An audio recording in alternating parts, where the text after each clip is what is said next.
Obviously, this is Germany's way of saying the Russians are coming.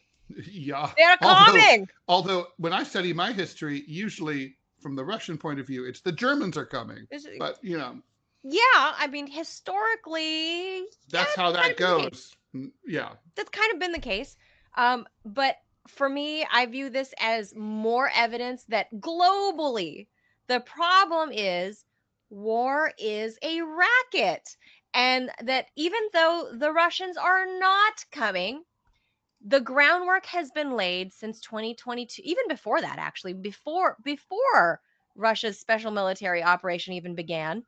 The Russian, or excuse me, the German media had been saying for, I don't know, at least 5 years before that, just sprinkling here and there where they could, telling their population and then the broader European Union, telling the Euros that you know those pesky Ruskies, they keep collecting along the border with Ukraine, and that they really, that Vladimir Putin, he really wants to rebuild the USSR and maybe take this all the way back to like the Soviet Empire in from like the 1600s. Like this is really, and they would sprinkle that in for years, right? So you lay the groundwork, right? So this is how the racket starts. You just Mm. sprinkle in a little bit of planting the seed a little bit.